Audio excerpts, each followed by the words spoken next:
Sementara itu, pakar psikologi Universitas Indonesia Sarlito Wirawan Sarwono menyatakan hasil pemeriksaan sementara tes psikologi tidak ada indikasi kepribadian ganda dari tersangka Jessica.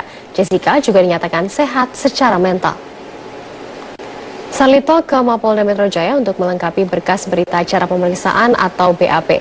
Menurut Sarlito, tim penyidik juga sudah memperkuat bukti-bukti tambahan yang diperlukan. Selain itu, Sarlito juga diminta untuk membacakan hasil tes psikologi Jessica. Berdasarkan hasil tes psikologi, tidak menunjukkan ada gangguan pada kejiwaan Jessica. Namun, Sarlito belum bertemu secara langsung dengan Jessica untuk melihat kondisi psikologis Jessica. Dia tidak ada kelainan apapun. Jadi Jessica itu adalah seorang yang sehat, secara inteligensinya cerdas, secara kepribadiannya sehat, semua tidak ada masalah. Jadi tidak ada analisis-analisis yang bercerita tentang kepribadian ganda dan sebagainya. Penyebaran virus demam berdarah di Jawa Timur terus meluas dan memakan korban jiwa. Hingga kini total 45 orang sudah meninggal akibat virus demam berdarah. Untuk informasi selengkapnya kita bergabung bersama rekan kami, Christina Helen langsung dari Surabaya, Jawa Timur. Helen, sudah seberapa jauh jangkauan dari penyebaran virus DBD di Provinsi Jawa Timur? Benar sekali Robert bahwa kasus demam berdarah di wilayah Jawa Timur ini semakin meluas jangkauannya. Di bulan Januari tahun 2016 ini ada sebanyak 38 kabupaten kota yang terdapat kasus demam berdarah di wilayah Jawa Timur. Dengan total kasus demam berdarah di wilayah Jawa Timur ini mencapai 2.378 kasus dan 45 orang yang dinyatakan meninggal dunia. Namun jumlah 45 orang meninggal dunia ini masih belum diupdate dengan adanya tambahan 2 orang lagi yang meninggal dunia di Kabupaten Jombang hari ini. Jadi total orang yang meninggal dunia akibat penyakit demam berdarah ini ada 47 orang. Adapun 5 kabupaten dengan jumlah tertinggi kasus demam berdarah di wilayah Jawa Timur ini, yang menempati urutan pertama adalah Jombang dengan jumlah 320 kasus, kemudian ada Kabupaten Pacitan dengan 167 kasus, Kabupaten Banyuwangi ini menempati urutan ketiga dengan 142 kasus, disusul dengan Kabupaten Trenggalek 113 kasus, dan terakhir yang menempati urutan kelima adalah Sumeneb dengan 111 kasus. Jombang ini merupakan kabupaten yang tertinggi dengan jumlah total 320 dan data ini berdasarkan dari data yang dirilis oleh Dinkes dari 7 rumah sakit umum ditambah dengan 1 rumah sakit swasta yang dirilis oleh Dinkes Jombang. Dan di Dinkes Jombang, berdasarkan data dari Dinkes Jombang ini memang hanya tercatat 8 orang yang meninggal. Namun berdasarkan temuan di lapangan ini nyatanya ada 12 orang yang meninggal dari yang disebabkan oleh penyakit demam berdarah ini. Meski menempati urutan tertinggi di Jawa Timur dengan status kasus demam berdarah terbanyak ini, Pemkab Jombang masih belum menerapkan status kejadian luar biasa atau KLB demam berdarah. Adapun 2 daerah yang sudah ditetapkan sebagai status KLB di Jawa Timur adalah Kabupaten Sidoarjo dan juga Kabupaten Probolinggo. Ini jika dibandingkan dengan data tahun 2015 lalu, di bulan yang sama yakni bulan Januari, ada 27 kabupaten kota yang mengalami kasus yang terdapat kasus demam berdarah dengan total 19.942 kasus dan total orang yang meninggal dunia akibat penyakit demam berdarah ini ada sebanyak 277 orang. Jumlahnya memang menurun drastis berdasarkan dengan jumlah kasus dan juga jumlah orang yang meninggal dunia. Namun jika kita melihat cakupan luasan atau wilayahnya yang terdampak, ini semakin meluas di tahun 2016 ini. Robert. Ya, dengan wilayah yang terus meluas dari penyebaran DBD, apa saja langkah yang dilakukan khususnya Pemprov Jatim dalam menangani kasus ini? Ya Robert, beberapa upaya ini sudah dilakukan oleh Pemprov Jatim untuk menanggulangi kasus DBD yang semakin meluas di wilayah Jawa Timur. Salah satunya adalah dengan menyampaikan surat edaran ke Gubernur Jatim tentang kewaspadaan dini sebelum penularan dari penyakit DBD ini semakin meluas. Kemudian dari Pemprov Jatim juga melakukan pendampingan kepada kabupaten dan kota yang kasusnya meningkat, yang kasus DBD-nya meningkat. Mereka melakukan seperti mentoring, BIMTEK, dan lain-lain. Selain itu, Pemprov Jawa Timur ini juga membantu dengan mendistribusikan serta menyiapkan stok logistik dan peralatan untuk penanggulangan demam berdarah, seperti mendistribusikan larva sida cair sebanyak 13.615 mili dan juga insektisida sebanyak 1.385 mili.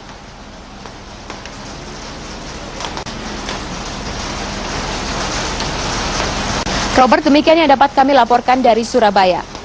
Baik, terima kasih Christina Helen atas informasi Anda langsung dari Surabaya, Jawa Timur. Ancaman penyakit demam berdarah terus meluas di berbagai daerah di tanah air. Sejumlah pasien dilaporkan meninggal dunia akibat terjangkit demam berdarah.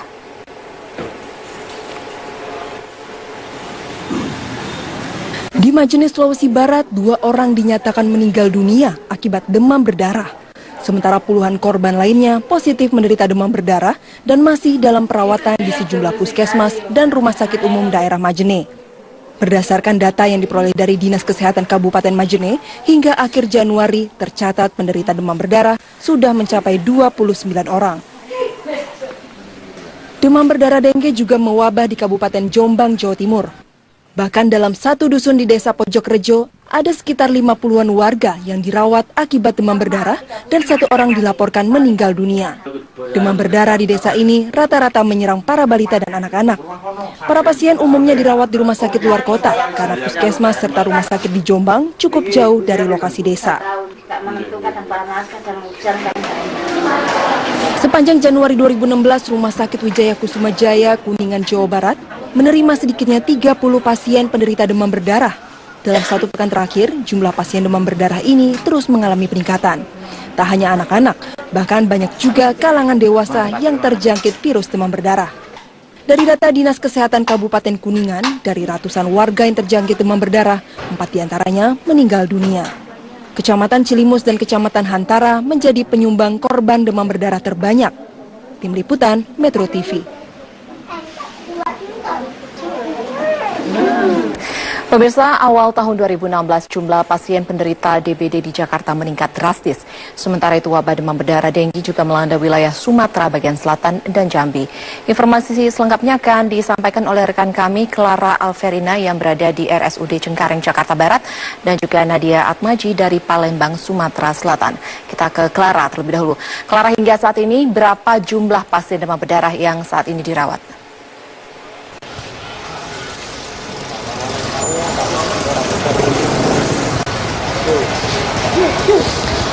Ya, Elvita, saat ini jumlah pasien yang dirawat di Rumah Sakit Cengkareng, Jakarta Barat ada 10 pasien, diantaranya ada 5 dewasa dan juga 5 anak-anak. Dan berdasarkan data yang kami himpun dari pihak Rumah Sakit Cengkareng, Jakarta Barat, di awal tahun 2016, yakni di bulan Januari dan Februari, total ada 85 pasien penderita demam berdarah yang dirawat di Rumah Sakit Cengkareng, Jakarta Barat. Dan angka ini meningkat drastis karena ketimbang di bulan Desember tahun 2015 lalu, di bulan Desember hanya ada 18 pasien penderita demam berdarah yang dirawat di Rumah Sakit Cengkareng, Jakarta Barat ini. Sehingga bisa dikatakan jumlah pasien yang meningkat, angka persentase pasien penderita demam berdarah yang meningkat, yakni sebanyak 85%. Namun Elvita, bisa dibilang angka ini belum masuk ke dalam status KLB atau kejadian luar biasa, karena di tahun lalu, di tahun 2015, di bulan yang sama, yakni bulan Januari dan Februari, jumlah penderita demam berdarah pasien yang dirawat di Rumah Sakit Cengkareng ini ada 84 pasien, sehingga perbedaannya tidak terlalu signifikan. Dan angka ini diperkirakan, Elvita, akan terus meningkat hingga bulan April yang menjadi bulan pergantian musim dari musim penghujan ke musim kemarau, yang dimana menurut pernyataan dari pihak Rumah Sakit Cengkareng, Jakarta Barat ini, ada sebanyak 170 pasien yang dirawat, penderita demam berdarah yang dirawat di Rumah Sakit Cengkareng, Jawa Barat ini di bulan April. Ya, Elvita. Ya, Clara, lalu langkah antisipasi seperti apa yang dilakukan oleh pihak rumah sakit untuk menangani banyaknya pasien?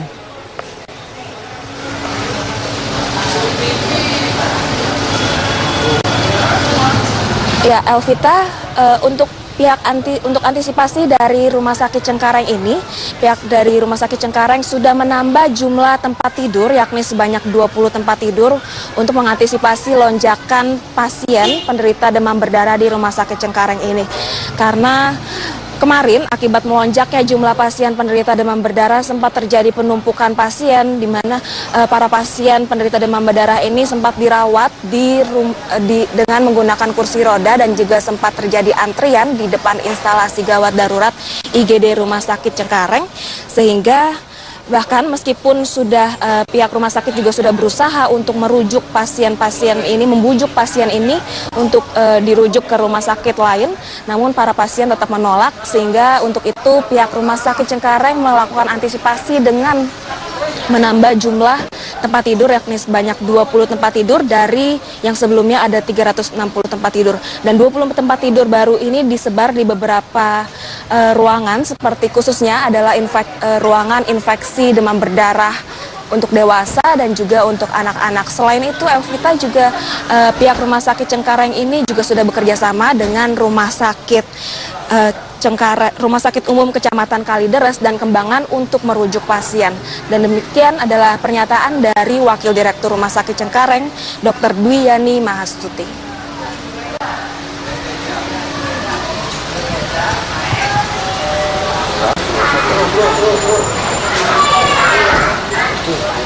Elvita. Ya baik, dari Clara kita ke Nadia di Palembang. Ya Nadia, apakah status KLB kejadian luar biasa sudah ditetapkan di Merangin Jambi mengingat jumlah dari pasien penderita demam berdarah ini semakin meningkat? Ya Elvita, di Kabupaten Merangin Jambi saat ini belum ditetapkan status kejadian luar biasa demam berdarah Dengue meskipun ada peningkatan jumlah pasien. Menurut Dinas Kesehatan Kabupaten Merangin, hal ini dikarenakan peningkatan yang terjadi belum signifikan dan juga untuk jumlah pasien yang meninggal dunia sejak bulan Desember 2015 yang lalu ini berkurang. Peningkatan jumlah pasien tercatat pada bulan Desember ini ada 31 kasus. Sementara itu untuk bulan Januari 2016 ini ada 40 kasus. Untuk jumlah pasien yang meninggal pada bulan Desember ada 3 orang pasien, sementara pada bulan Januari berkurang menjadi 1 orang. Dan kemudian pihak dari Dinas Kesehatan kemudian hanya memperbaiki beberapa sistem, diantaranya adalah dengan sistem fogging yang biasanya dilakukan di satu titik saja. Kali ini dilakukan penyemprotan untuk pemberantasan sarang nyamuk atau PSN. Dan selanjutnya juga untuk korban jiwa yang saat ini ada di rumah sakit adalah 57 orang pasien yang sebagian besar adalah anak-anak di Rumah Sakit Abunjani, Bangko, tempat kami memantau ini. Menurut dokter sebagian besar adalah anak-anak karena daya tahan tubuh anak yang belum maksimal dan juga kurangnya peran dari orang tua untuk mengetahui gejala-gejala demam berdarah. Selama ini orang tua mengira anak mereka hanya terkena penyakit biasa seperti demam dan juga masuk angin, tetapi ternyata ketika mereka ke klinik barulah diketahui mereka harus mendapatkan perawatan khusus dari rumah sakit. Dan berikut kami tayangkan wawancara kami dengan Kepala Dinas Kabupaten Merangin.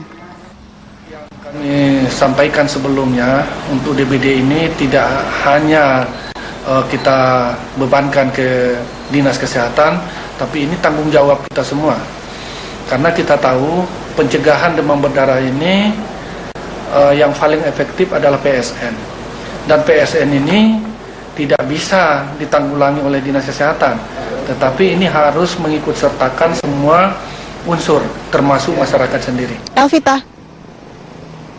Ya Nadia, lalu wabah demam berdarah dengue ini juga terjadi di Kota Palembang. Langkah seperti apa, upaya seperti apa yang sudah dilakukan di sana? Elvita, penanganan demam berdarah dengue di Kota Palembang dilakukan dengan lebih serius, mengingat hingga saat ini ada lebih dari 100 kasus sejak awal Januari dan juga ada 1 orang yang meninggal di Kota Palembang karena demam berdarah dengue ini. Kemudian upaya yang dilakukan adalah dengan melakukan penanganan dengan sigap di rumah sakit, mengingat rumah sakit adalah tempat pertama untuk penanganan kasus demam berdarah dengue ini. Yang dilakukan oleh rumah sakit adalah pertama kali menyiapkan cairan infus untuk memastikan agar pasien yang masuk ini tidak kekurangan cairan. Dan pihak rumah sakit juga mengingatkan pada pasien yang dirawat di rumah untuk terus mengkonsumsi air putih. Selain itu juga dilakukan penyemprotan untuk kali ini tidak hanya di Palembang saja, tetapi dilakukan di Ogan Komering Ilir yang juga merupakan tempat yang telah ditetapkan kejadian luar biasa di wilayah Sumatera Selatan ini. Fogging dilakukan di wilayah Kayu Agung karena ini merupakan tempat paling banyak terjadinya kasus demam berdarah Dengue di wilayah Sumatera Selatan. Selain itu juga dilakukan sosialisasi kepada masyarakat di sini untuk menjaga kebersihan dan juga melakukan gerakan 3M, yakni menutup, menguras, dan juga mengubur, dan meningkatkan kewaspadaan terhadap nyamuk Aedes aegypti dengan memberikan bubuk abate yang kemudian digunakan oleh warga untuk di bak mandi mereka, sehingga ini bisa mengurangi penyebaran dari nyamuk Aedes aegypti dan juga jentik-jentik yang dihasilkan dari nyamuk Aedes aegypti ini.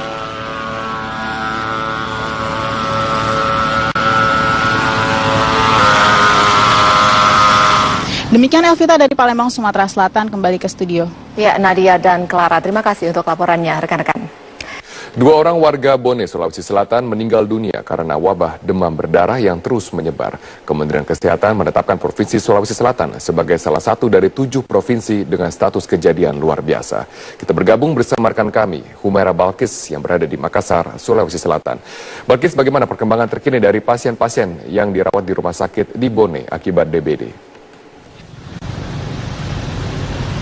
Robert, penderita DBD di Kabupaten Bone, Sulawesi Selatan hingga saat ini masih menjalani perawatan intensif di beberapa rumah sakit yang ada di Kabupaten Bone. Salah satunya adalah Rumah Sakit Tenriawaru. Bahkan sejumlah pasien di rumah sakit ini terus-menerus bertambah. Di bulan Februari saja yang baru memasuki hari kelimanya pada hari ini, pertambahan jumlah pasien DBD di sini sudah lebih dari 20 orang. Hal ini membuat pihak rumah sakit kewalahan karena ruang rawat inap yang ada seluruhnya sudah terisi pasien yang sudah lama dirawat dan belum pulih. Yang memprihatinkan, Robert, pasien DBD yang baru tiba terpaksa harus dirawat di koridor rumah sakit. Mayoritas pasien yang dirawat di koridor adalah anak-anak berusia di bawah 10 tahun. Keadaan ini membuat waktu tidur mereka menjadi kurang karena suasana di koridor yang bising dan sering dilalui banyak orang, sehingga proses pengobatan dan pemulihan tidak bisa maksimal. Robert.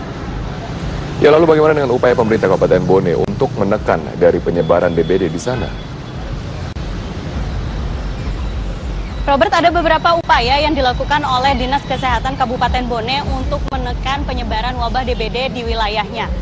Hal ini agar tidak ada lagi korban jiwa karena sejauh ini wabah DBD telah merenggut nyawa 2 orang warga Bone. Salah satunya adalah Muhammad Rifki, anak berusia 10 tahun yang sebelumnya dirawat selama 4 hari secara intensif di Rumah Sakit Umum Tenriawaru.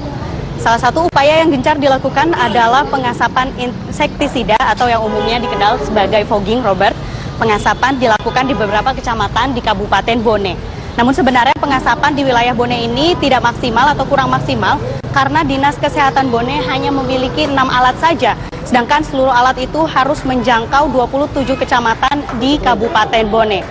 Untuk itu, Dinas Kesehatan Bone terus-menerus menghimbau seluruh warga untuk sadar wabah DBD dimulai dengan hal kecil seperti rajin mengoleskan lotion anti nyamuk pada bagian kulit yang tidak tertutupi baju hingga melakukan 3M agar jentik nyamuk Aedes aegypti tidak mudah berkembang biak di wilayah Bone. Robert. Baik, terima kasih Humaira Balkis atas informasi Anda langsung dari Makassar, Sulawesi Selatan. Sementara itu di Jakarta Timur, pasien penderita demam berdarah Dengue yang dirawat di Rumah Sakit Umum Daerah Pasar Rebo juga terus meningkat. Hingga kini pasien yang dirawat mencapai 89 orang. Peningkatan jumlah penderita DBD terjadi sejak awal Januari yang lalu. Setiap hari rata-rata tercatat 3 pasien masuk ke RSUD Pasar Rebo untuk dirawat. Meski mengalami peningkatan pasien demam berdarah, fasilitas hingga tenaga medis di RSUD Pasar Rebo dinilai masih mencukupi. Pihak rumah sakit menyatakan sudah menyiapkan semua ruangan untuk menampung para penderita demam berdarah.